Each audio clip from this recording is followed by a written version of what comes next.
is Business Rockstars, where we introduce you to the rock stars of the business world so you can become a rock star too. So you think about going to business school? What lessons will you learn not in business school, but you're going to learn while you are actually in business? I'm Ken Rakowski. It's Business Rockstars. We help you start, grow, and fund your business. Every single day we bring you rock stars from around the world that have done it. They've taken their ideas, their passions, and they've turned them into something, and they controlled their destiny. We learned from them how to do it, how we can be like them, rock stars in business, rock stars that have taken their passions and made it happen. This is important, their passions. Any point of time you want to give us a call, 855-ROCKSTAR, toll free 855-762-5782. Our website is businessrockstars.com. You can watch us live right now. Hang out with us in the studio today.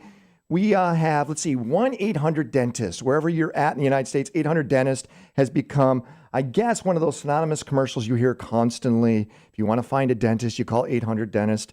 800-DENTIST is a multi-million-dollar business, and it's all around something called lead generation.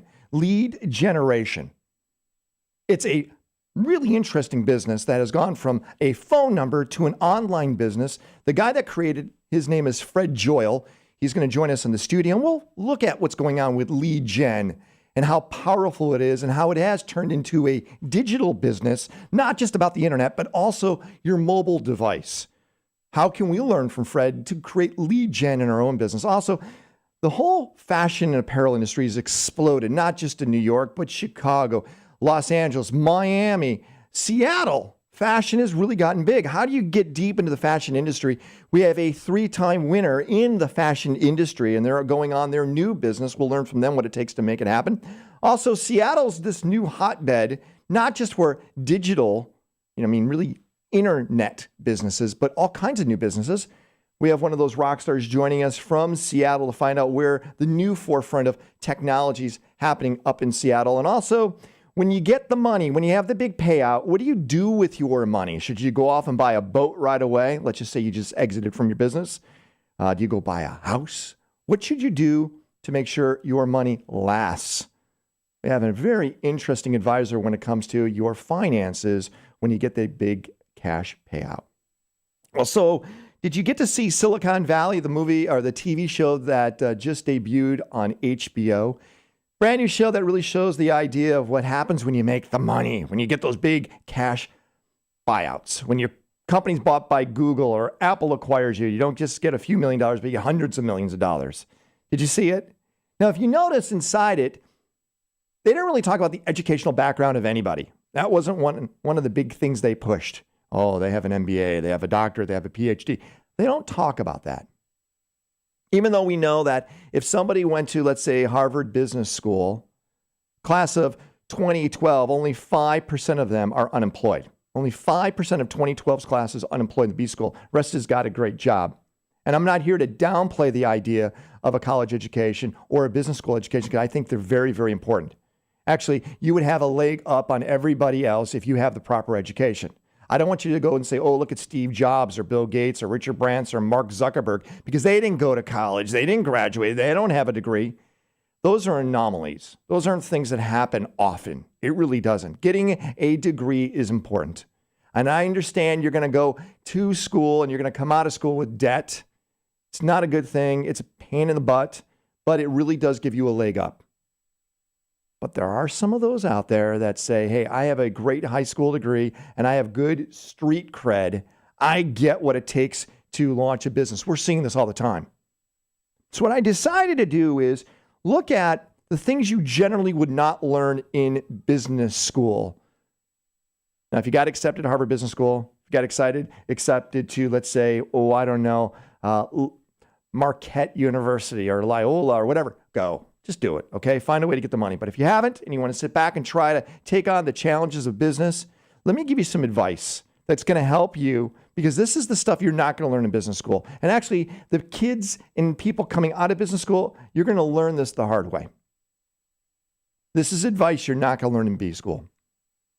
First, what I want you to do is I want you to understand, to keep your job, you're going to have to achieve a new goal every single day.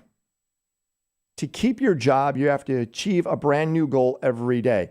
Meaning this, It's not your degree that keeps you in the job. It's what you're doing in the job.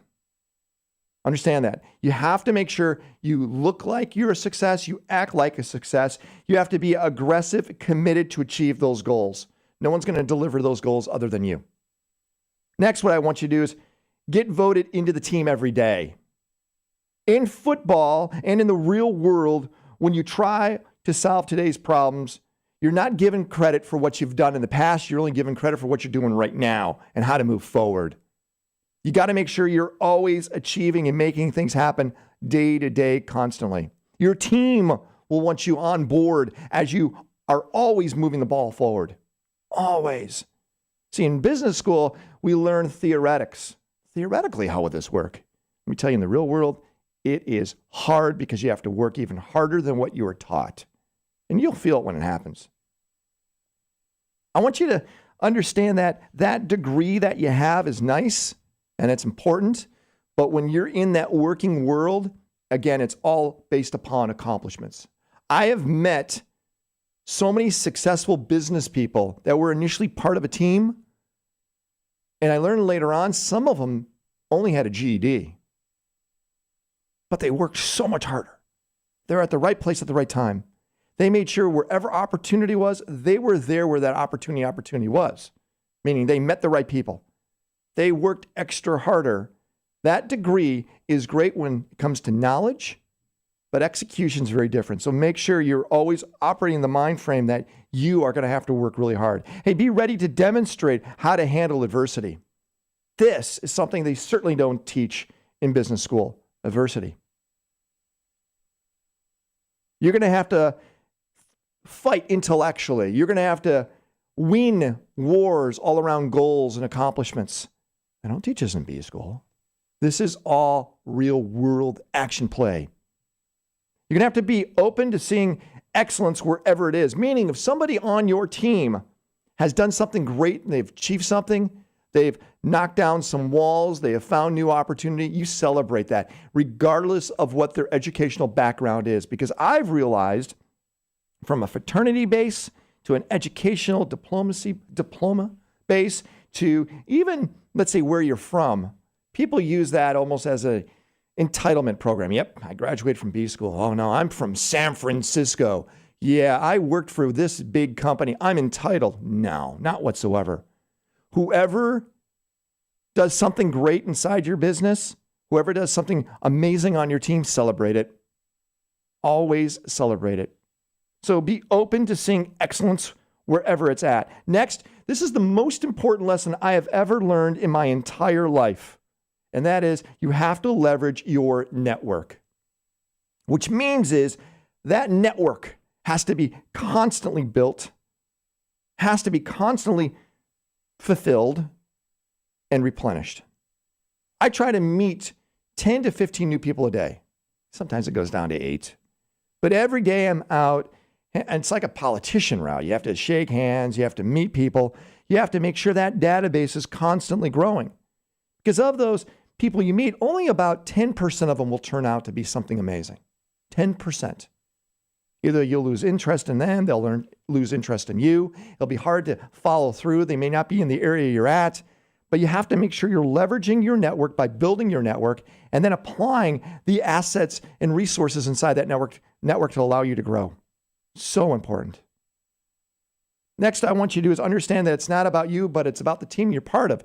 In an MBA program, you learn about what you have to do to make things succeed. But you have to understand that your team is what makes everything succeed. From the people that work for you, work with you, and the people you want to work with. Those teams are really important. 2 more things. I want you to understand that you are going to be part of a brand new culture. From business to business to group you move from. New cultures, new ideas. You have to be open-minded to allow those cultures to be part of what you're going to do. And last, give back and continue to enhance and help others in the path of you growing. You have to constantly mentor. You have to constantly be giving back. Being a one-sided entrepreneur is deadly. You will lose the game of business by being selfless. You can't be selfish. You have to be able to give back and be selfless. Your heart has to be open. You have to follow through and watch yourself grow. It's very exciting. It really is. So businessrockstars.com, like I said, we bring you all kinds of rock stars from all different walks of life. The ones that have made it multiple times over, the ones that are trying it for the first time. Join us in the studio by going to businessrockstars.com. Let's find out what it takes to get inside the fashion and apparel industry. It's kind of tricky, but maybe there's a formula. And of course, a little later on, we're going to find out what's going on with the Seattle world of business. It's pretty hot. It might be rainy, but there's a lot happening in business. I'm Ken Rakowski. This is Business Rockstars.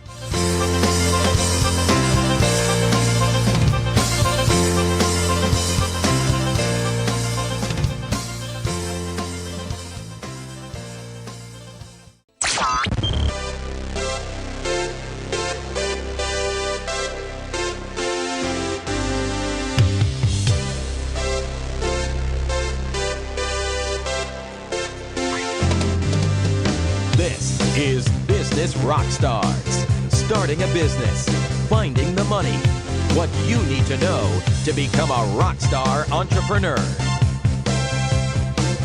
So it's like to launch a business all within the fashion industry. Fashion and apparel is huge. Where are the opportunities there? I'm Ken Rakowski, Business Rockstars. Make sure you sign up for our newsletter. Newsletter goes out every week. It tells you who's going to be on the show, plus tools and resources to help you start, grow, and fund your business. BusinessRockstars.com. Hang out with us in the studio, too. See who's joining us right now. And right now in the studio, let me sure I get this right. So we have Nazarian. Yes. Yeah, I want to make sure I said it right. Perfect. All right. And then Dara. Dara. Easy. That's pretty easy, right? Easy. I'm calling you like it's almost like high school names. We go by last names. You ever done that? Yeah. Do you do that in the office? No, No, not really. we have nicknames. We have nicknames. That's the name of our brand. What's your nicknames? She Yeah. and Lo. And what's that from? Laura, Sheila. Yeah, I got that. I want to Okay. make sure. That's kind of nice That's where you it. actually use Easy. first names, Yeah. right? Yeah. So no last names. And what is the brand? What is Sheila? Handbags. Handbags. Women's leather handbags. Okay. Yes. Is that a big business? Huge? Huge business. How big is huge? Well, depends on what your I mean, if you look at Coach, you're looking at hundreds of Yeah, millions. Coach is dollars. huge. Give her the microphone. But There you for us, for a starting brand, look, we're launching. Our first delivery is in August of this year. So you haven't launched this business with a product yet. This brand, yes. Okay. We've already been to market. We've already sold all of our bags to Nordstrom, Bloomingdale's, Ah. Henry Bendel. They've already bought the brand. It doesn't deliver to their stores until August 1st. So you've already gone through this whole roadshow of going to all the retail chains, making sure you get them to say, yes, we're committed, and you've already got product to them, or they will They've get seen product. the product on order already. Yeah. That's exciting. Yeah, I mean, we had a brand for 10 years, so we know the buyers. 10 years. Yeah, and this is our startup again. So we put our names on this brand this time. and Do you we're have a doing it again. handbag with you? Not currently. No. Really? They're still being yeah, made. yeah. So we only have a few samples. So this is your second This is business, our second company. Yes. right? Yeah. And the first one was a home run. Absolutely. When I say a home run, I mean you sold it, you exited it, you were able to say goodbye. Mm-hmm. You're done with school, and you're not mine anymore, and I made money off you. Is it an okay home run? Absolutely. Yes. Do you like that? Yes. Yes. How long did it take for you to get that home run? About 7 to 8 years. Yeah. 7 to 8 years, let's 8 say, years. which 8 is years. fine. That's actually a good number Yeah. because you get that 7-year, 8-year itch. Absolutely. And Oh it's yeah. gone. Did Two you- kids were the really itchy part. Did yeah. you- Yeah. And what was that first business? Same. Yeah. It was handbags as well. However, this new company will become ultimately a fashion brand. It'll be a lifestyle brand compared to our first company, which was only handbags. So what I would love to learn from you guys is you probably are doing things different in the second business. Absolutely. You learned a lot, right?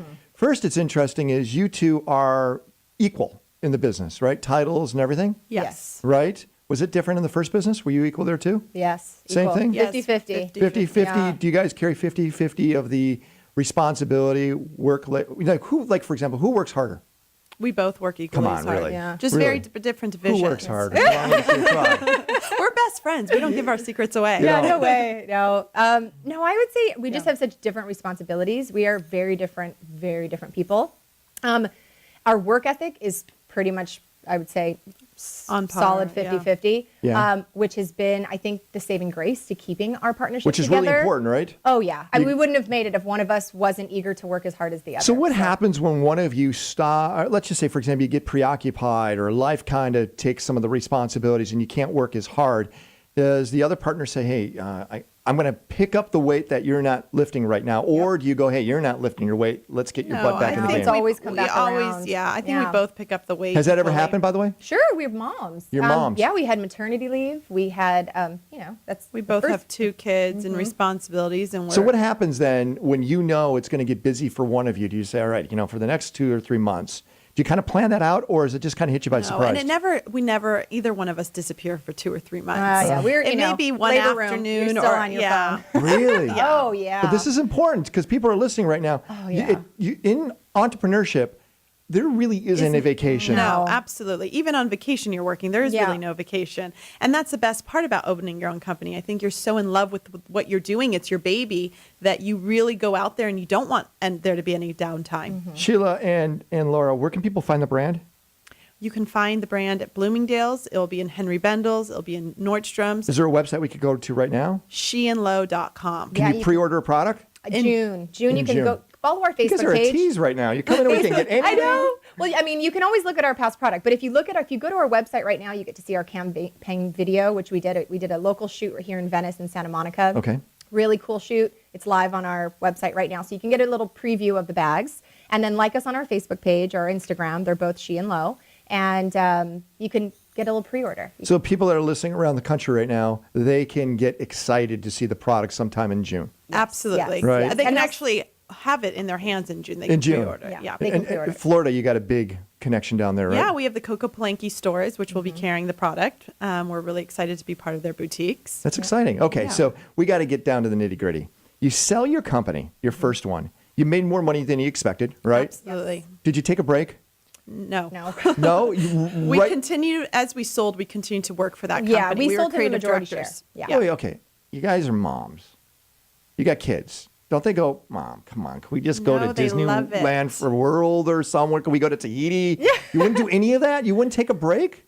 We didn't really. I mean, we take breaks. We take yeah. vacations. We work through our vacations. We take breaks. However, I think we're both so eager to make this work now again, and we were solicited to start She and Low, so it was really exciting. So She and Low was created literally when the last business was being sold.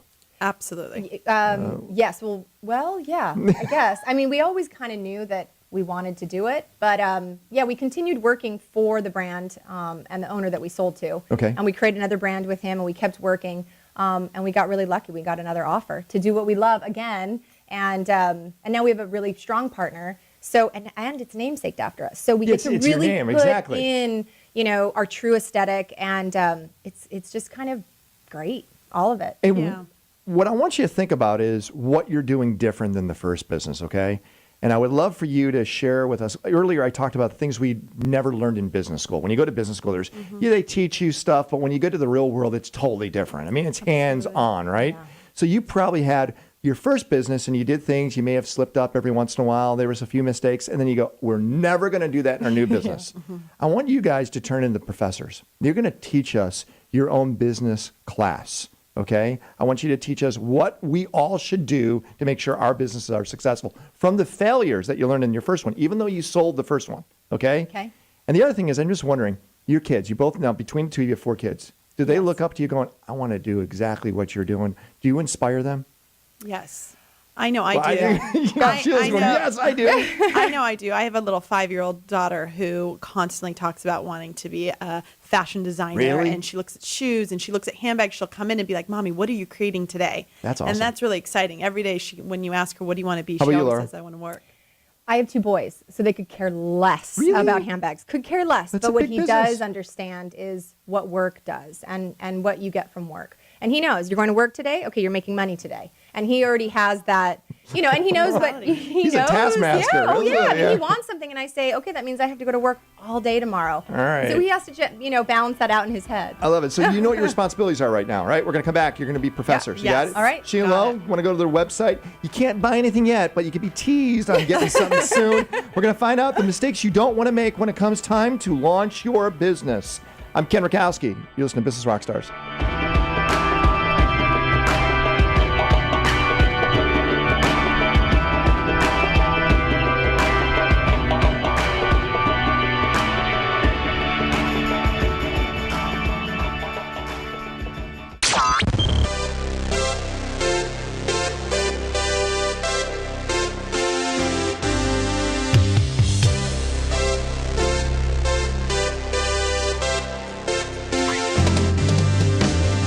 is Business Rockstars, where we teach you what you need to know to become a rockstar entrepreneur. So what's it take to build a business properly, especially when you have the tools and resources from a past business to teach you what to do moving forward? We have the professors in studio to help us understand what it takes to get that thing going off the ground. I'm Ken Rakowski, Business Rockstars. BusinessRockstars.com is our website. Make sure you join us there. You can see who's in the studio, hang out with us. I thought we could see a brand new handbag. That's not going to happen. They don't have one. Sheehan Lowe? Is it SheehanLowe.com? SheehanLowe.com. Yep. That's a great name, by the way. Thanks. Where did that name come from again? Nicknames. No, it's not your nick. It's your first names. Right, but it's what we go by. Sheila She and Lowe. Laura. So- I know it's shortened, isn't it? That's all it is. Well, yeah. But it's our Right. nicknames. This is what everyone knew us as. She, Lowe. You're always first. Right? She, always. I walked feel in the so room bad. first. I noticed that. The next business, you know what it's called, right? Loshi, right? Yeah. It just sounded weird. We went there. It just didn't sound right. Loshi didn't sound right. So that was one of the first things you probably learned, because I asked you earlier, is take some of the business experience that you learned from your first business, which you're applying on your new business now. Was naming important? Was that one of the Very. things you learned from your first one? What was your first business called? Treasure. Treasure. Treasure. And even the spelling was a little weird. It was a hard name. It was a hard namesaked name. Yeah, after Sheila and I met, we went to college together, but we met as bridesmaids in our best friend's wedding. Okay. And that's really where the culmination of the entire business started. So we namesaked that brand Treasure. Well, one, it's hard to pronounce. No one really knows the How spelling. to spelling it, right. Yeah, so if you say something on, even over the air like this Treasure, it'd be hard for someone to look up. So that was tricky. And it wasn't our names or our faces. So when we did marketing and put our picture up for, certain press events, there was a disconnect. So sense. 101, Moving forward, yeah. 101, definitely a professor You can be a professor. tool. Yes. Name a brand after yourself. You like that idea, right? Yes. I mean, look at all the fashion I brands. think it's They're named after after their names, right? Yeah. And I think you can get it. identify against it. People can identify. They have a person to go to.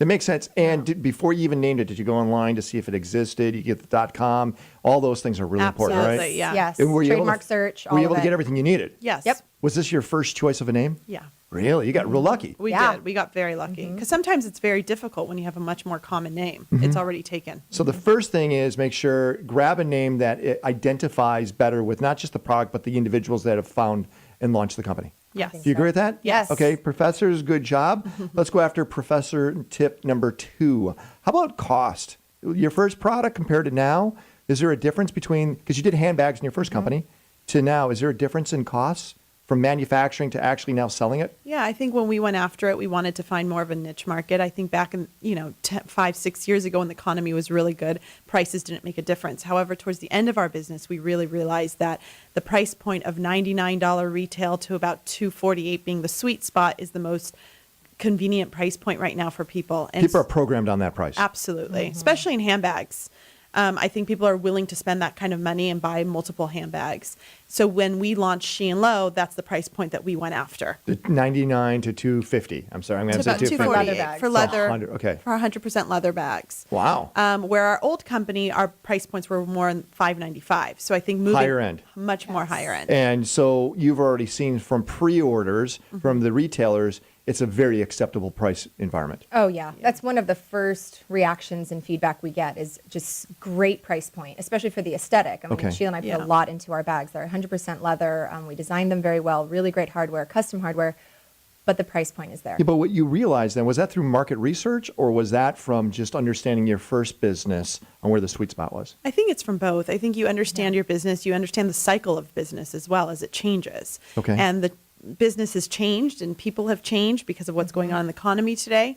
So we adapted to that. And also, I said market research. Did you hire any market research teams or bring in consultants for your second business to understand certain sweet spots, or was it just because you've known it from the No, first? no. No, we really actually did more research by talking to our buyers. Getting on the phone with Nordstrom's, and because we had a relationship with them, asked them, what do you guys need on your floors? How about people that don't have those type of relationships? How would you suggest them to understand what their market is going to be and how to price a product? Shop your customers. Shop your floor. customers. So if you know who you want to market, you know what stores you want to be in, go shop their floors for months And go learn who your everywhere. competitor is Yeah. going to be. Learn who you're going to sit on the floors next to. Yeah. Because that's really important. You need to stay in the same price point. Do you look at your competition as enemies? Do you look at your competition as, well, I like what they're doing. We need to figure out how to do it better than them. How do you look at competition? You want, Yeah. Laura, how do you do it? Sure. Aesthetically, our competition is key because price point, we try to stay comparable. Price point, if we can, get a little bit better Right. than them, a little bit sharper. But we need our competition in order to develop a different looking aesthetic. And fortunately for us, it was very natural because what's on the floors right now is a much more sophisticated, don't you think? More Yeah, sophisticated look. much more. Sheila and I are very LA. We're very casual. Our bags are really drapey. They're very easy to wear. They're every day. But that And seems to on really the work. Floor, Yeah. yeah. But And on the that was, floor, it doesn't even happen. Nordstrom, Bloomingdale's, it really is needed on the floors. So we looked very refreshing. Oh, and new so to it was a them. different look then. So Yes. somebody that's Yes. in Minneapolis or Chicago, whatever, they'll say, hey, wait a second, that sticks out. Yes, Exactly. exactly. Right? Yep. That's it's good. different. It's different. So that's why your competition is really necessary because there has to be something there for you to create a point of difference. Ah, Sheila. And then that way you can also sell to different kinds of stores. We also have free people who bought the brand, and it was nice because it also works with their aesthetic as well. So Sheila, what do you think then from your first business to now? Are you using other tools that are a little more outside the normal corporate environment like social media? Is that something that's become important in your new business? Absolutely. We feel that social media is so important. Meeting the bloggers, having the blog, doing blogger dinners. Meeting the bloggers. Yes. Explain that. Lunches. No, but first, how do you go off and find the bloggers to meet them, to bring That's them? the wonderful part about Networking. the internet. Yeah, So I mean, and social media itself. I mean, you just look at we follow them ourselves, so we get to see who we like, what style they have, and do we agree with it? Do you follow? And also following them on their blogs. Once you're following them, then they start seeking out who you are, and then you start. So it's true. A So rapport. is that one of the keys? Because we hear this a lot from artists, and that is go follow your fan, because if you follow the fans, then the fans will follow you, or go follow artists that you're really into, because hopefully they'll follow you. Do you do a lot of this following back thing yourself? Yes. Do you practice this yourself? Yes. So if you look at the gamut of social media platforms, okay, obviously that everyone knows is Facebook. Right. Okay, you got Facebook out there. Do you feel Facebook is the predominant platform for everybody to be on, or is it kind of really nichey? I think when you start a brand, what we've seen, Facebook will grow quicker. Your fan base and your likes will grow quicker Okay. than on some of the newer I think outlets. But for us, having a product, Instagram is just so easy and good, and you hit your customers really quick. Instagram. It's a quick picture. It doesn't get lost in everything. And Do you tell a long story underneath it? Because I've seen No. Instagrams that have huge No. stories underneath. No. We hashtag. We do a bunch of great hashtags just to get more, visitors to our picture, get more likes and get more fans. But that's pretty much it. We Yeah. really love Instagram. Sheila and Laura, they're the co-founders of She and Low. You can go find their products online. Right now, you're going to be able to get handbags. Are you going to expand beyond that? Do we see shoes and jewelry We and do. product lines? Yes. Yes, we're going to be creating hopefully our first jewelry line come this August, so it'd be in store next spring. How cool is this? Are you loving I it? love our it. jobs. Yeah. So let's now go to the work-life balance side. Moms, right? That's a 24-hour job by itself. How do you balance this and what you've learned from your first business to now? Have you changed anything on the work-life balance side? Oh boy, I just saw a same face. It's pretty tough. It is hard, and I wish that we could have mastered it by now. But we still have very young children, and they're needy, and they wake up in the middle of the night still, and Yes. so it's tough. I wish we had like the answer, but what we tell ourselves, the first 20 minutes of our phone calls in the morning are usually like, how was your night? What's going on? Who's sick, who's not, whatever. And then we go right into the business.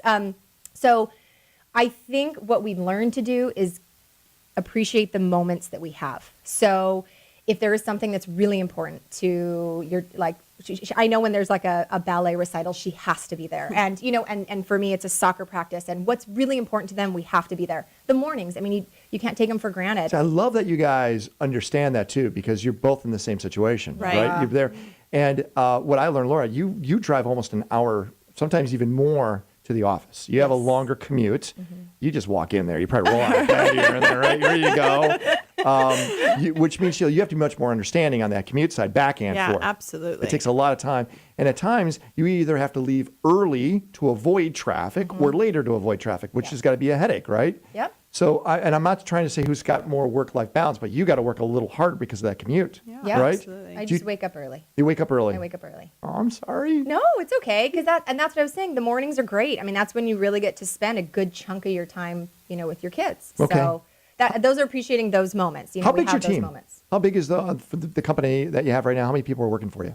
It's about 20 all in all. 20? And are you doing something different when it comes to your employees and how you reward them, take care of them, different from your first company?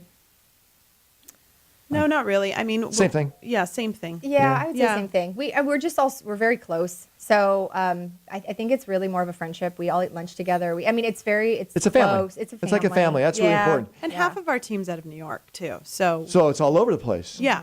So as you move forward, you said your last business took about 8 years for you to have that big exit. Congratulations on that. Thank You just started this one. When do you see that exit? When would you like to have that exit in mind, or is that not going to I happen? hope that we don't have an Yeah. exit. This I is hope- it. Yeah, Yeah. this is it. We hope to ultimately make this a lifestyle brand and open stores all over the So country. this is Yeah. life. This is We life. hope We so. Yeah, pioneering a new brand.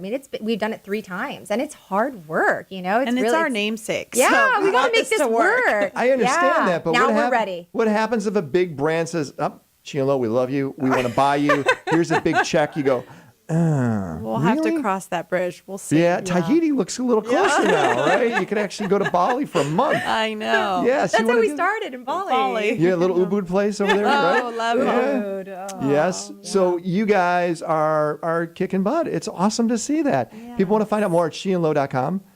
Is there a certain secret handbag that we should know? Maybe it has a secret compartment, like a James Bond compartment in there? No? You gotta make one. No, there's no secret No? James Bonds. But we will say the next chapter. The next chapter collection that we did is kind of our, I would say, our star. Absolutely. So look out Yeah. for that. People When's that are out? When the excited. time comes, When's you that? can pre-order in June. And but it's you'll in see them stores in in all July. stores. Yeah. We'll make sure we have links on the Business Rockstars website. I really appreciate you two coming in and Oh, hang for out with us. having us. It's easy for you to go back to the office now, right? Yeah, Yeah, walking we can distance. walk. Wow. So that's Sheila, go check it out. Sheila and Laura, we love what you're doing. We can't wait to see the new fashion line when it comes out. Hey, Seattle's a hot market. You'd think Microsoft, Amazon, Starbucks, but it's a lot more that's going on in Seattle. We got one of those rock stars joining us from Seattle. And then later on, it's all around finding those lead generation. 1-800-Dennis he built, and now he's turned into a multi-$100 million business. How can you learn from Fred Joyal? I'm Ken Rakowski. It's Business Rockstars.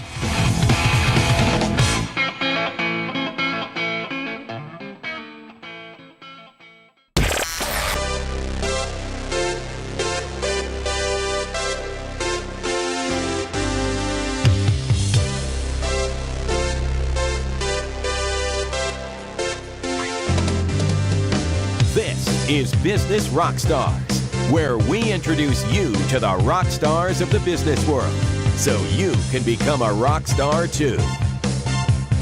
So when you think about Seattle, you think maybe coffee, you think Microsoft. Well, it's a lot more than that. Things are happening in Seattle that are big.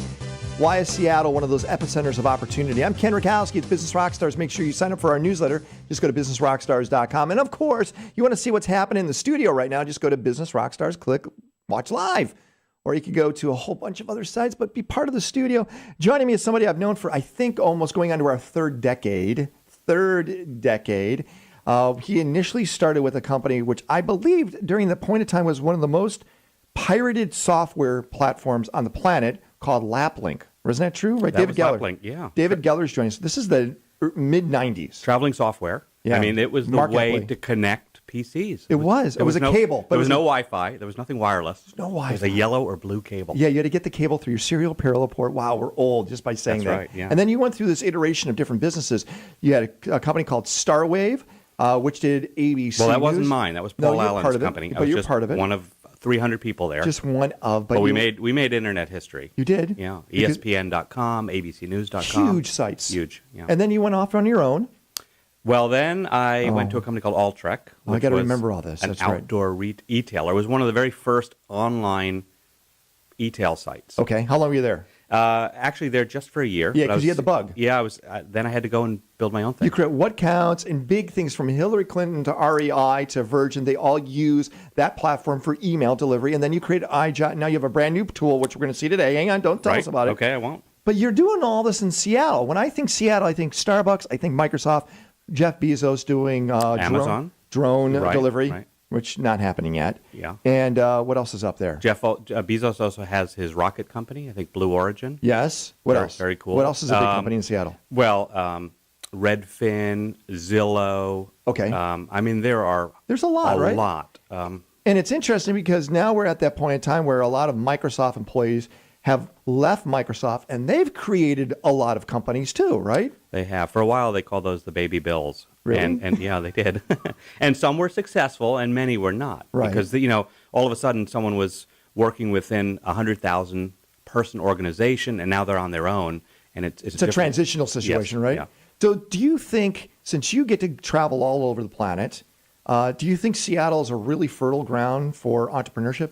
It's extremely fertile. I mean, it is a very rich, robust, entrepreneur-focused startup community. And there's money there too. Well, that's the interesting thing. That's the challenge. It is. Everyone has complained that it is a less generous environment for early stage funding. Oh. Nothing like the Bay Area. So that's a challenge. So you have all these super bright people wanting to build these great companies, and then there's resistance to get them funded at early stages. From the early stage meaning, we're talking 50,000 to 3 million. Yeah, I mean, I think a lot of seed rounds that people will try and pursue are $500K to $1.5 million. Right, and that's yeah, you don't have that. it's challenging. I mean, there's an angel network in Seattle. I'm part of 2 angel groups, so I invest in startups as well. And it's just people don't meet over coffee and write a check. It's usually a drawn out process, and it's Wow, that's yeah. the only downside. But that could be a big hindrance.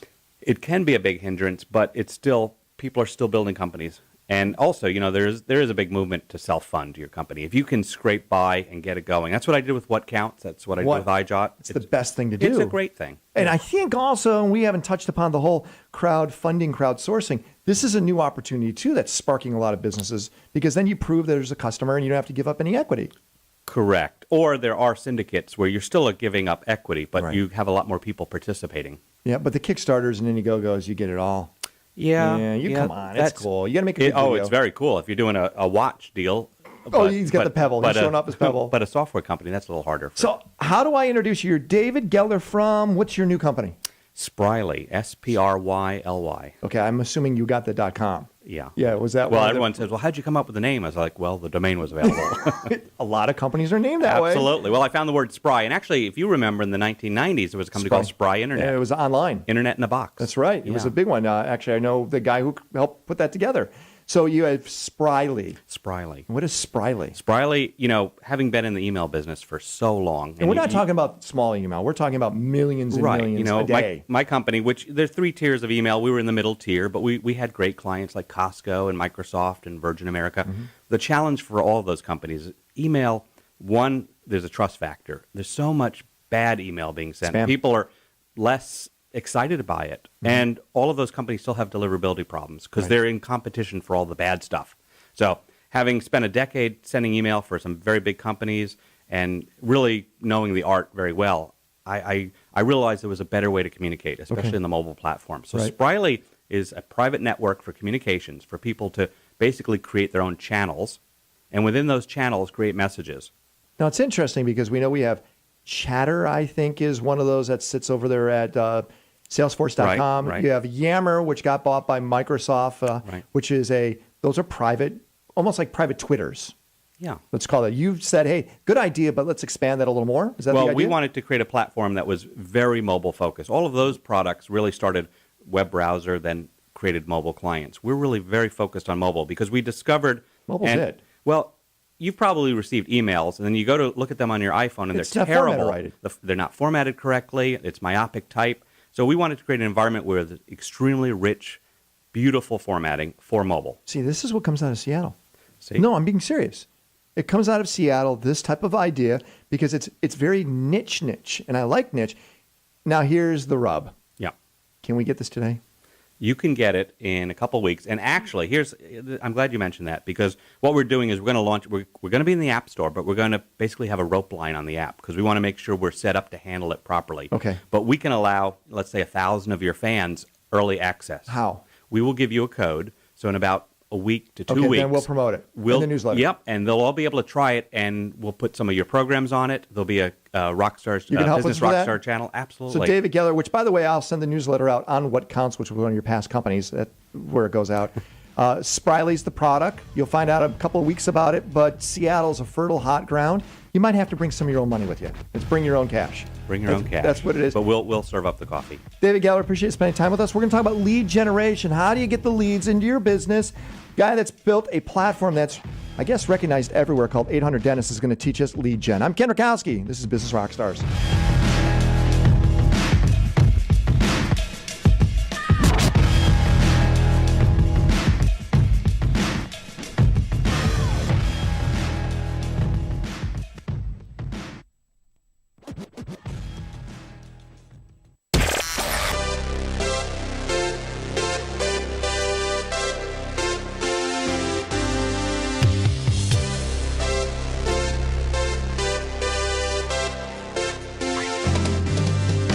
This is Business Rockstars, where we introduce you to the rock stars of the business world, so you can become a rock star too. Wouldn't it be great to be a rock star? But you can. So what are the steps for a successful startup? The rules to make sure a startup works. I'm Ken Rakowski, Business Rockstars. Make sure you join us on our website. Go to businessrockstars.com. Sign up for our newsletter. We're going to help you start, grow, and fund your business. businessrockstars.com. See, what we do is we bring you rock stars from around the world that have made it. They've taken a passion and an idea, and they've made it into something real, something that actually makes an income and at times makes a lot of money. Later on, our rock star is going to join us in the studio. He understands the concept of something called lead generation, lead gen. He also understands media placement, buying ads, finding time to give people an exciting opportunity to buy a product. Now, he does it around dentistry. You could do it with anything. He's going to help us understand it. You've probably seen him on television. His name is Fred Joyal. 800 Dentist is his company. We're going to have Fred on with us a little later on. So I get to talk to entrepreneurs from around the planet constantly, around the planet, not just here in the United States, but everywhere. And they all share a couple of similarities. First, they have a passion. They have a passion that is so easy to see and feel. It exudes from them. Whatever it is, they have passion about their business, and it could be from technology to green and sustainable to transportation. They love their topic. They love their business, and they want to talk about it. And they don't just talk about it in a bragging style, but an informative style, because they want you to get excited about it too. So I get to do that. Next, I get to meet some of the best failures on the planet. I know you're thinking, well, why would you want to meet a failure? Every one of those successful rock stars have failed miserably. They've done a great job of turning it around and turning it into something, but I get to meet great failures. And then also I get to meet people that are, in most cases, innovators. They're heading in a direction to where it's a path that has not really been traveled. They're going in a direction where other people say, don't go there. You're going to go where most people don't go, and you're going to fail. So they're adventurers. So I want to give you some of the rules and lessons that I have learned from these people all around the idea of starting a business, what they have to do, what they believe, and how you should do it too. Now, this is lessons from them, okay? First, of course, don't start a company unless you are obsessed with something. If you are obsessed about a restaurant business because your mother has the best Italian sauce, the best pasta, and mom's giving you the recipe and she says, go off and make it happen and everyone's going to love it and you're obsessed about it, all right. But if you go, it's kind of cool. Or if you're obsessed about changing the transportation industry, you're obsessed, great. But if you kind of got that, maybe, no. You got to be obsessed. It's got to be part of your dreams at night. And when you're walking around during the day, you're thinking about it. If that's not what you have, forget it. Next, I want you to not think about an exit strategy. Our guests earlier today, they've created a brand new business around handbags. They sold their first one in about 8 years of starting the business. The second one, I go, when's their exit strategy? When do you want to get out of the business? They go, hopefully never. Hopefully this is a business that turns into another business, all underneath the same business. It's a forever business, kind of like the forever gobstopper from Willy Wonka. It never ends. Don't think about an exit strategy. A lot of businesses now are thinking, all right, we're going to build a business to be sold to Google or to be sold to Facebook. That's our exit strategy. Those are anomalies. Your business, if it's a dry cleaner, a restaurant, a next generation transportation system, a delivery system, don't think about who you're going to be sold to. Think about creating a great business. That's what I want you to do. Later on, you can think about an exit strategy, but think about a great business. Next, I want you to do is this. Hire people who you think you will love to work with. Not about people that look great on paper, going, oh, wow, we got to hire that person, but they could be pretty boring. They're not going to be fun. They won't fit into the ecosystem. Hire people that you will love to work with. People you're going to get excited about being with every single day. People you're going to get excited about celebrating things with. Now, of course, you want to hire the right people, but don't hire people just because they look great on paper. Hire people that you will get excited to work with. Next, in any business you have, if you could sell a product, if you can actually show there's a customer out there, that is going to basically cure all. Everybody from your investors to your friends and family to you are going to be happy that you have physically sold a product to somebody or service to somebody. That's why these Indiegogos and Kickstarters, these crowdfunding platforms are so exciting. They validate that there's somebody on the other side that actually wants what you want. We recently had a wonderful engineer on the show, Melissa, who's created something called a PiBot. That's P-I-B-O-T, PiBot. She's trying to raise $70,000 to get her little cool robot, which costs $70. It's kind of like a Lego robot. You put it together. Looked interesting. I love the idea. $70. She tried a Kickstarter to see if there was an audience out there. PiBot has received over $80,000. Actually, I think $85,000. They have met their numbers, plus they went over their targeted numbers, and it shows that there's a customer there. PiBot, congratulations to the team over there, but it shows that a sale cures everything. Doubt is gone. Actually, it opens the doors to so many new opportunities. Next, I want you to do is this, because this is, again, all these entrepreneurs I have in the studio, they all say the same thing, and that is you need to understand your core competence. What are you good at? Not just your business, but you. A little later on, we'll have Fred Joyal come in here, and Fred will share with us that, when you start trying to go into areas you're not that good at, you find out you're not good at it. Things don't work well. But when you're really good at something, you focus hard and watch business really grow. It's the same thing. From Mark Cuban to Richard Branson, they focus on what they're good at. When they're really bad at something and they try to go in that direction, things tend to fail. Focus at what you're good at, what your core competence is. Make sure it works. Now, here's a little secret that I've learned from the Microsoft days. I worked at Microsoft for a short stint.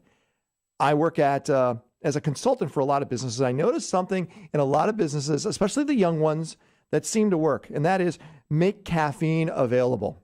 From espresso machines to Mountain Dew, whatever it is, make it so it's readily available, easy to get at. Where we're at in this area called Santa Monica, it's really this new epicenter of opportunity, of lots of startups. And the building we're in is called Rock. And every floor of Rock, they have this cafe area, or they call it the caffeinated area. And you got the caffeine when you need it, because of course we're working late hours. We want to make sure we're always perked up, ready to go. Make sure you get let's say a cappuccino maker or an espresso machine. Just a small idea, but it seems to work. Most of these businesses are doing this. Next, I like the idea of no offices. Now, I've seen this going down to McDonald's, McDonald's Corporation. If you go into McDonald's, you realize that all the cubicles and all the offices are just united. You can walk from one point to another. Heck, if you go over to Facebook, you can walk over to Mark Zuckerberg's office because it's not an office. He's got a desk. He makes it so it's totally flat. Everybody has accessibility to everybody. Sure, there's conference rooms. There's areas to have privacy. Google's been doing the same thing. They have eliminated the idea of offices. Everybody has accessibility to everybody. Makes transparency work real well too. As far as technology, go as far as you can in your startup world. Whatever you could afford when it comes to next generation technology, invest into it. Find a way to make technology it makes everything an even playing field. If you look at the small technology companies today, they are competing against the giants of yesterday. So, for example, if you look at Secret, you ever heard of Secret? Secret, shh. Secret is one of these anonymous social platforms. It's worth about $200 million, didn't exist about a year ago. They have made technology their core to reach out to this audience that wants to use an anonymous platform. Big companies have been trying to do what Secret is doing, but they've invested in the wrong type of technologies. They try to build it as opposed to go off and buy it. Buy it if you can, because generally it's ahead of what you're doing. Next, what I want you to do is, I love the idea of a flat organization. Sure, we could have managers, executive vice presidents, everybody could have a different title, but what happens is when you create a title environment, it really starts affecting the way employees work with one another, especially in a startup world. Startups, you need to keep everything flat. Don't create a obnoxious entitlement titled system. Don't do that. Keep it flat in a startup mode. I went back to my closet the other day, my storage closet, and I looked through all the swag I've gotten from trade shows. And what I realized is the companies that had the best swag, from t-shirts to backpacks to sweaters, they're not around anymore. The swag has killed them. So my observation is, don't buy swag in a startup mode. If you buy swag, you might as well just write the end to your business plan, because that's what's going to happen to you. Just follow these simple plans. Watch what happens with your business. Watch it grow, and watch the excitement grow with everyone else around you.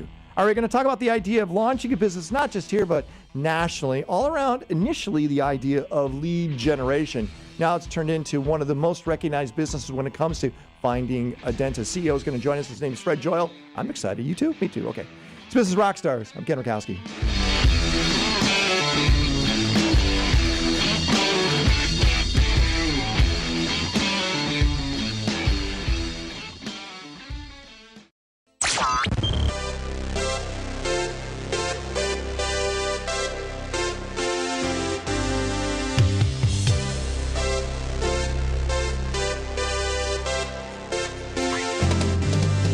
This is Business Rockstars, where we teach you what you need to know to become a rockstar entrepreneur.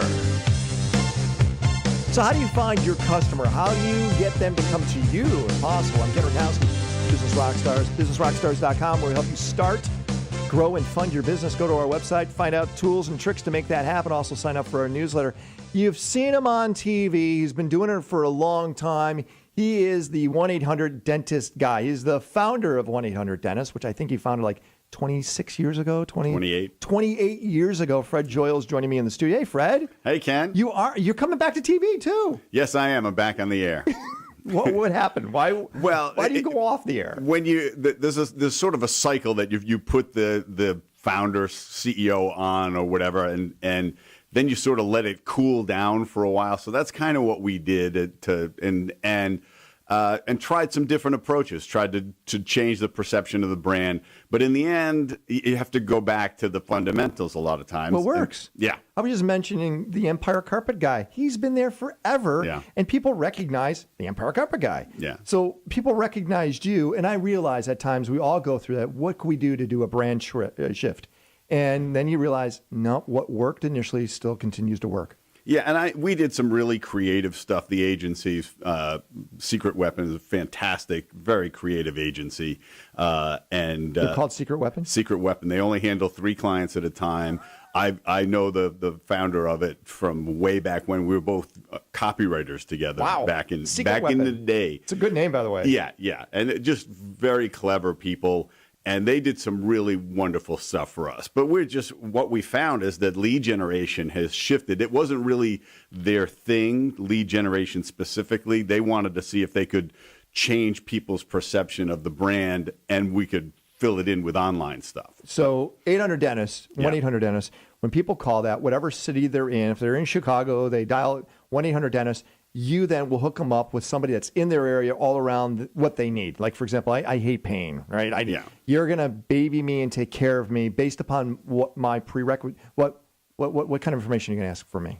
Well, we're going to ask if you have a basic need, if you're it's an emergency, or you just need a cleaning, or you have some other thing that's going on. And people call this all the time, these numbers, right? Yeah, it's an incredibly busy call center. Okay, it's busy, and you own the call center. Yes. This is your call Yeah, center. we This do is very it. important. That's It's in Los Angeles, I believe, right? right, and because that's really where to put it in business terms, we're manufacturing our product in that room. This is a new patient for the dental practice, so we're doing it's a sales job to say this is the dentist you need to go to, and this is Right. why. And that call center, those people have been working there for a long time. Some Yeah, right? we get some serious lifers in the place, which That's is very amazing. unusual That's for good. call centers. Yeah, That's really good. So understand 1-800-dentist, when somebody calls that, you then you get that name, you qualify it, and then you hand it off to a dentist who is part of your network, correct? yes. And that one patient could result in what type of dollar amounts over the lifetime of that connection? Yeah, well, the lifetime value of a dental patient, because it's 10, 15, 20 years, could be $10, $15, $20,000. Very valuable. Yeah. Very valuable. And you take the pain out of the finding the patient.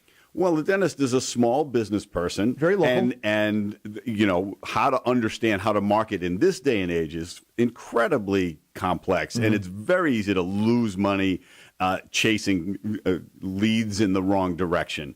And also, what's your sorting process? They don't have trained people that are fielding leads at the front desk. They're receptionists. They're right. And my home dentist is in Homewood, Illinois, Dr. Videka. I'm not sure if he's part of your network. Do you know? I don't know them all. No, no. Actually. No, of course not. So this business really started, because you're not a dentist. No. You're a business guy. Yes. You saw an opportunity. Yeah. What was it? Fred Joyal's joining us. 1-800-dentist. What was the opportunity? Was it the phone number? Well, it was that the really good dentists, clinicians, the great practitioners really weren't good at anything else to do with their business, including attracting patients, telling people who they were and why they were a great practice. So we stepped in and started to help them. Because of the phone number? Yeah. Well, we had the phone number, and at the time there was no internet, so this was in the Stone Age. There was no hard drives on our computers. So, Fred, you're sitting here going, hey, you know what? I got this great number. Yeah. Let's create a business around it. Is that really what it was? Yes. Yeah, we beat the streets, found 18 dentists to participate. And what you talked about that startup business, we were in 200 square feet for 2 years. Wow. We heard everything that happened. I answered the phone. I talked to the incoming people all the time. I was talking to the dentist all the time. So was my partner.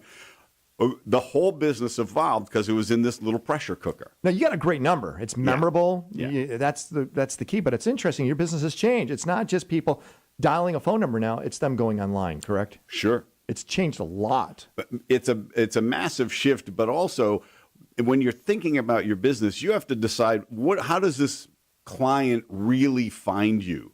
Are they going to find a dentist on a mobile phone? Probably not. They're going to find an ATM, a gas station, a dry cleaner. It makes sense.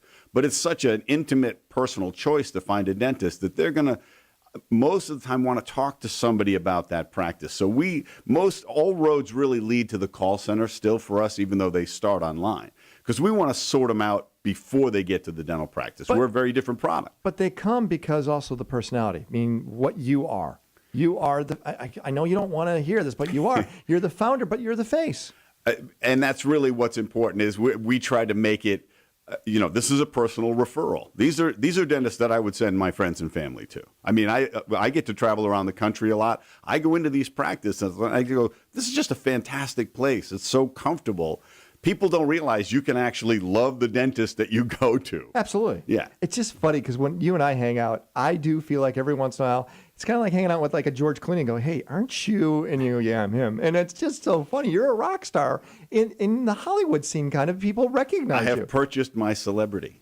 You have purchased it. Yes. Because you do. And that's what you've done. You figured a way to buy the right time in the right markets so it's recognizable around the right audience, correct? Exactly. And was that another thing you had to learn? Oh, yeah, because most direct response advertising, you would have 1,000 phone numbers, 10,000 phone numbers, and you would know which TV spots and which stations and which time slots. Number. I have one phone number. So we had to develop all these other algorithms to track shifts in results to say, oh, this time slot works better and attracts a better quality lead. Because it's all coming through 1-800-DENTIST. Now, obviously, the stuff online, we learn a tremendous amount about you what like they do. online more because it probably costs less. That's the great myth is really? because You would think it would cost more or less. it costs less, but the quality of the lead is significantly, it's unripened. When somebody dials the phone number, they're serious. Yeah. When they're online, they're grazing.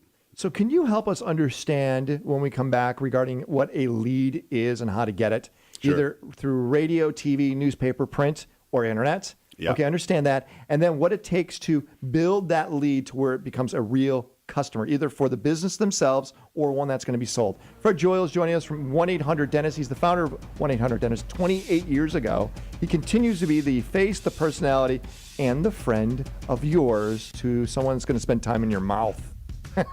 Fred Joyal is going to help us understand the whole principle of lead generation. I'm Ken Rakowski. You're listening to Business Rockstars.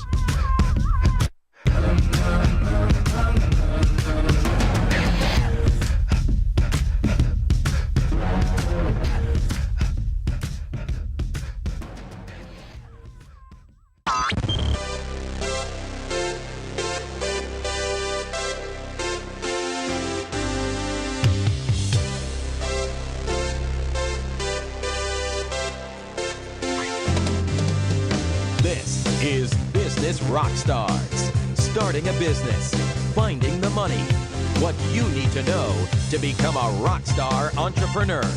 Business Rockstars, how to find that lead that generates into a customer. I'm Ken Rakowski. Like I said, businessrockstars.com. We help you start, fund, and grow your business, or start. How about grow and fund? It could either or, but we get you going. That's the whole idea. We bring you rock stars that have made it, taken their passion, turned into something exceptional. Fred Joyal is joining us. He's done that 28 years ago. He founded 1-800-Dentist, which I think we all know that over and over again. That's probably one of the most popular phone numbers that are out there. Can't you do the same type of business with, like, say, lawyers, 1-800-Lawyers? Or 1-800 pilots. I don't know. Can you do something? Well, like that? I mean, there are lawyer lines, but there's no national organization really. Why not? Well, because of the state regulations a lot of times for professionals. And some of the professionals have actually made it so that they can't do it. But also, let me just think about this. You work with a dentist because a dentist actually pays to be part of your network. Yes. Correct? They have to be approved. Right. I'm assuming. Yeah, I have the hardest screening process of any organization I bet in you do. dentistry. Yeah, Absolutely. anybody can join the ADA.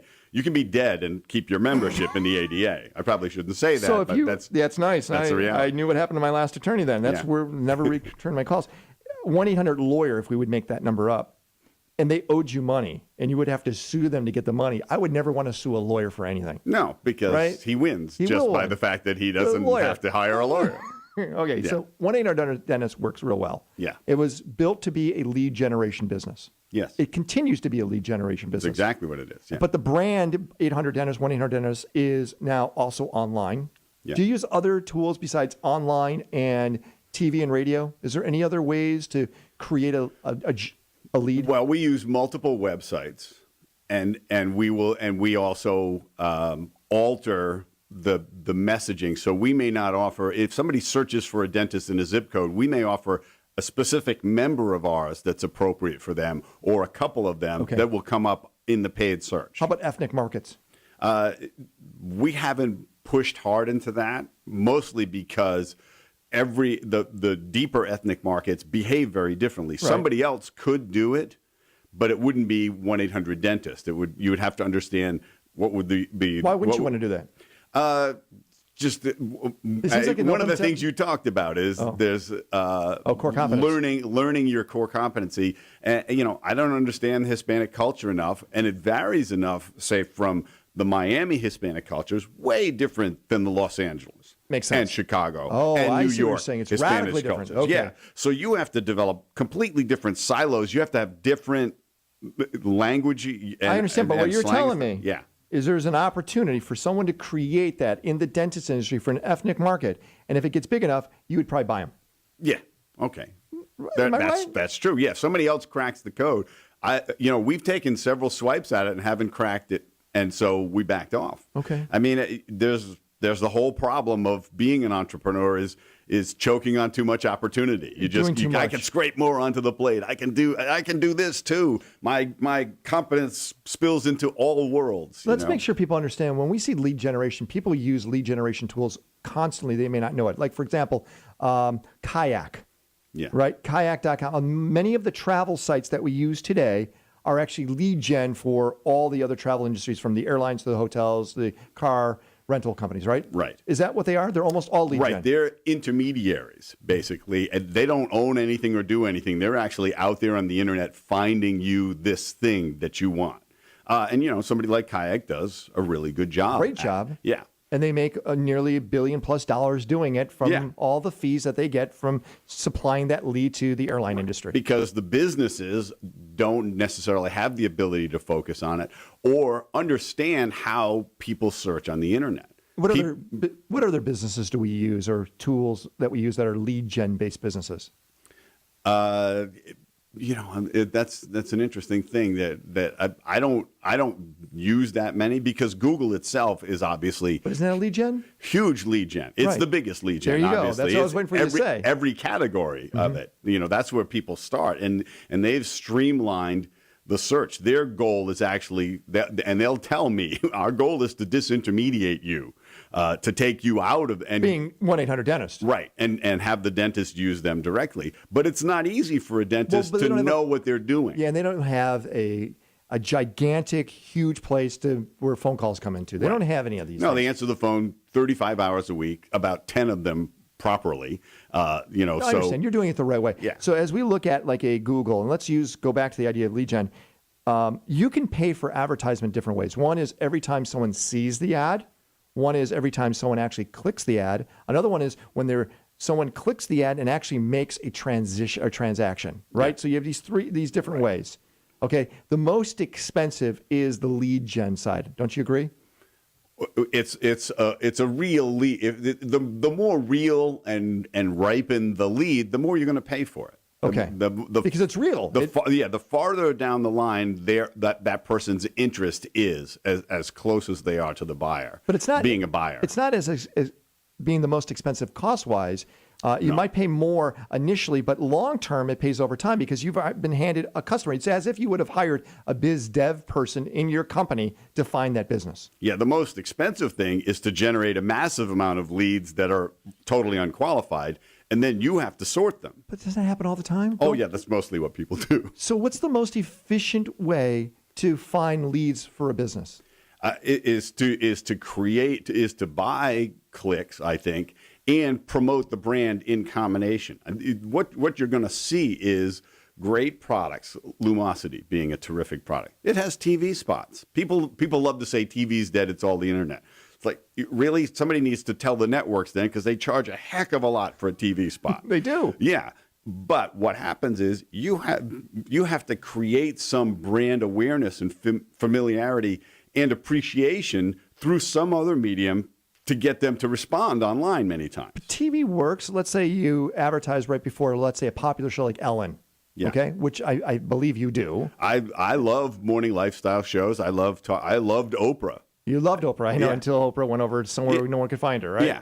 So as you advertise on that, someone dials the number, you know that they're dialing at a certain time and understanding what that time is, what commercial was probably on in that city to know what led them to you. Yes. Same thing online, you use different URLs, websites to know Right. what market they're coming from, what advertisement they're seeing to draw them to you. How do you do that with newspapers? How do you do it with magazines? Because you're still 1-800-DENTIST. Yeah, see, I wouldn't do it just because, we've tested everything over the years. We tested billboards, magazines, newspapers, Billboards, all huge. of that stuff. Look at the billboard industry. Yeah. They just had an IPO 2 weeks ago, one of the companies. That's a big market. How do you measure like a billboard? Yeah, you got to put a phone number in. You got, that's those things. The trackability as soon as you get off the internet becomes Really exponentially harder unless you can put a discrete phone number in. Right. There. If you can't, then you got to find other ways. Fred Joyal is joining us here in Business Rockstars. He is the founder of 800-DENTIST. One.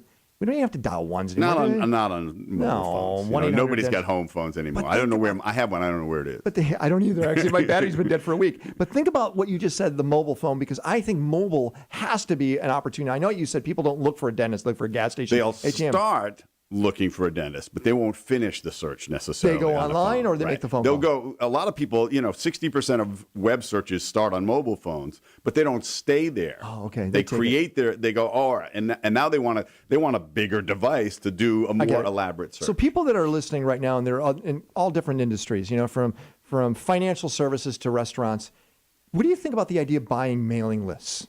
Going off and buying something that says, hey, we've already found names for you. They're expensive.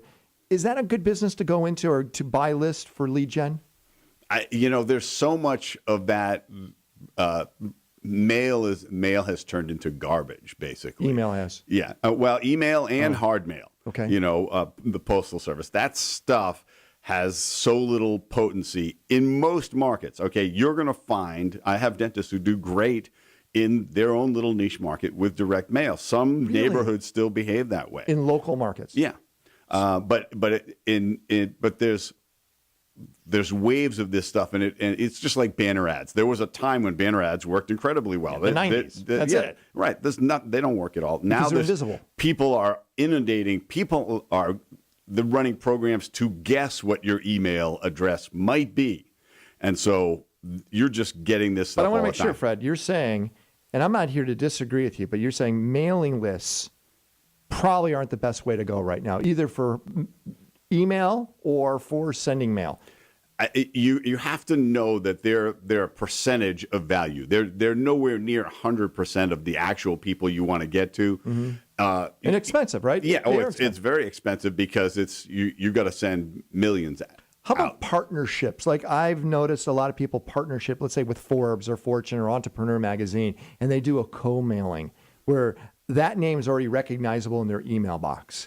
Yeah, well, and certainly on the B2B side, that's extremely valuable because, our most successful marketing to dentists is through other trusted brands that they'll read. So do you about like that online. idea for other people? If Yeah. they're trying to get some type of recognition, go with a brand that is recognized by that individual.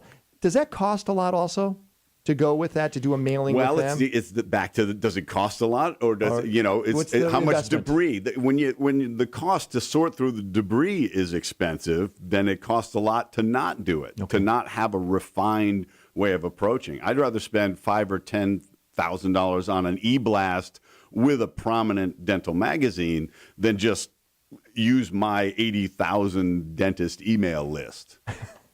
Fred Joyal is joining us. So, Fred, you're coming back as the face again. You had some fun commercials. I remember at the end, you're in an elevator, you're at a crime scene, you're doing that. Are you going to have some good piffy stuff like that again? Yeah. We circled way back to the fundamentals. It's like, this is why you want to call us. This is why we're different. And then you move around. But the cuter you get, the crazier you get, the less you actually succeed. Really? It's sad, not really. Because those are the fun ones. Yeah, I know. The elevator one's one of my favorites, but you saying that's not going to work. The elevator stuff worked very well, but we did about 25 of those, so we sort of exhausted the premise. Okay, I got it. Escalators? Yeah, You got an escalator? Come on. Totally different form of transportation. You have to, you're in Teslas. Yeah. I don't know, But yeah, and I guess it would take about 30 seconds to get to the top of an escalator. There you so go. could be all right. Fred Joyal, the founder of 1-800-Dentist, enlightening us with the whole idea of lead gen. Thanks a lot. Now, here's a question for you. How about those guys that had those big exits in their business and they've got millions, in some cases billions of dollars? What should they be doing with their money? Because some of them go off and buy pretty frivolous things. So if you have an exit, what do you do with that cash? We're going to find out. I'm Ken Rakowski. This is Business Rockstars.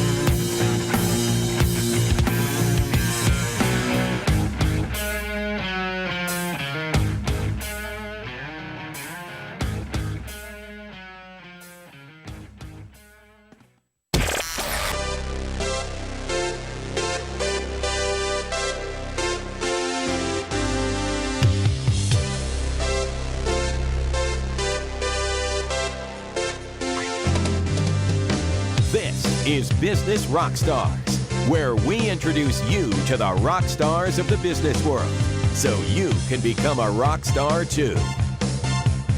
So what happens when those big exits occur? Those big dot-commers, they get tens of millions, hundreds of millions, some cases even billions of dollars. You see them go off, buy yachts, buy houses, buy islands, Is that the right thing to do? What happens when you have your exit? Well, we don't have to work in the billions, but how about the hundreds of thousands of dollars? What should you be doing with your money so it goes a lot longer? I'm Ken Rakowski, Business Rockstars, where we help you start, fund, and grow your business. And we bring you rock stars from around the world. Fred Joyal, the founder of 800 Dentists, is still hanging out with us. I forget the 1-800-Dentist. It's an extra number. What? Skip it. We'll change it. We'll change the ads for you. Just for me. 800 Dentists. There he goes, joining us in the studio. We're very fortunate. We're broadcast everywhere. In Chicago, my brother is what's called a wealth manager. It's kind of one of those new cool titles. Sure. I manage like pre-owned cars. It's even better, right? Yeah. So Mark Rakowski is joining us. He's on the south side of Chicago, and he deals with people's wealth. And Mark, I asked you to come on because you do read these stories about these guys getting tons of money. I just read about this girl. She sold her company for $1.1 billion to Google. And the first thing she did is she went off and bought a $50 million home. Thinking, okay, is that a good investment? It reminds me of the time when these people win the lottery and they go off and buy really crazy things. You've seen this. Yeah, it's amazing when that happens. And we actually deal with some lotto winners. And we could tell the ones that are actually going to be able to accumulate the wealth and have it passed on to generations, and the ones that are going to blow through it rapidly. It's amazing how it happens. So let's just say we got Fred Joyal in the studios. Fred, 1-800-Dentist. Hi, Fred. There you go. You sell the business. Let's just make an arbitrary number, $5 billion. Okay, you get $5 billion. You have to give some to your investors. You're going to be left with $1 billion. Now, Fred? You're my age. What's the first thing you're going to do with your $1 billion? Probably nothing. I'm probably going to sit on it for a while and just think about it. There may be a car. No, but in terms of where I'm going to put it, I'm going to diversify it into probably 5 different, from very secure to, and I'll probably create an investment fund that's a high risk investment fund. So something like that. Is that the right way of thinking, Mark? Well, yeah, and the key word there was diversify it. That's a big deal. One thing I didn't agree with is just sit and wait and think about it, because every day that type of dollar amount is sitting there doing nothing for you, it's not earning anything either. So the diversification is extremely important. And you said even to the sense of something that is high risk and also something that is secured. That's a great range of diversity right there to have your assets really work into your advantage. So put it in Bitcoin, put it in, I'm joking around. But Mark, one of the biggest problems is people either do wait, they do sit on it, and they neglect the biggest issue, and that is taxes. Right, Mark? Taxes is a very big issue, yes. And I think taxes are an issue because sometimes they're just maybe intimidated by it. They don't have the right resources on how to do taxes properly, and also the shock in what tax bills really are in regards to what they have to pay out might be another reason why they just don't do it. And there's ways of avoiding some of those tax dollars, too, if things are planned out properly. Definitely. There's ways, if you're proactive with things, you could avoid paying in taxes if you were just to start off and run and do your taxes right away. If you were to plan accordingly and get things done ahead of time, you could avoid the large tax bills. Not to say you'll completely eliminate them, but reduce your taxable consequences. So let's say someone has, and I know you love the term liquidity. Someone has a liquidity event. We call it an exit, okay? Yeah. They have a liquidity event. Mark, what do you think some of the first steps are someone should do once they know they're going to sell their company, whatever it's for? Maybe it's $100,000 in profit they're going to make. The number's arbitrary. But what should they do in steps to make sure they plan that dollar amount they're going to get so it's going to be working for them when they leave that business? Well, there's a couple different steps, and unfortunately in our industry it's not easy giving a one-word answer on what they should do. There's so many different factors that come into play. Are they reinvesting those dollars or assets into another business? Could there be some type of transfer where you could avoid taxation? There's different ways of having things set up properly where that if you were able to, like, I'm going to use real estate, for example. If you do something called a 1031 exchange, you could definitely avoid taxation in certain areas or postpone them. So according to different tax guidelines, the accountants are so important and the attorneys. Yeah, accountants and attorneys. Exactly. You need to be surrounded by these people. But this is important. Constantly. So, Fred, you go to your exit, liquidity, whatever it is, before you go off and sign and get the money, you should already be talking to the attorneys and the accountants. You do that now, right? Right, yeah. A good accountant is a life-changing experience, really. Absolutely. They're worth their weight. Once you're making a certain amount of money, you need somebody who just understands this stuff, because you'll make amazing mistakes. amazing mistakes. Yeah. Mark Rakowski is joining us. Yes, he's my brother. Fred Joyal, he's my brother from another mother. We're here talking about the whole issue of an exit or a liquidity event. Mark, is there a syndicate or a group that you can go to that will have all those different entities, being a lawyer, an accountant, a financial advisor? Are they all under one roof, or do you have to piecemeal them all together?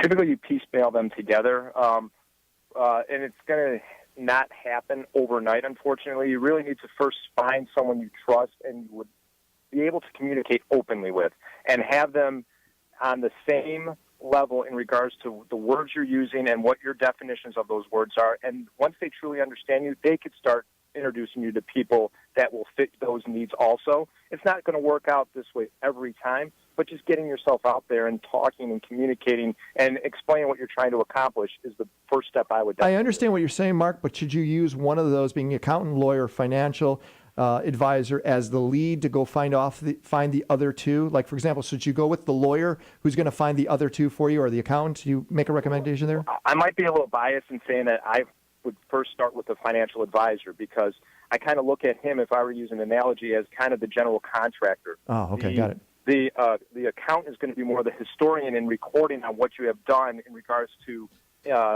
monetary wise, and then the draftsman is going to be the attorney drawing the documents and whatnot. So personally, I would say that the financial advisor is number one.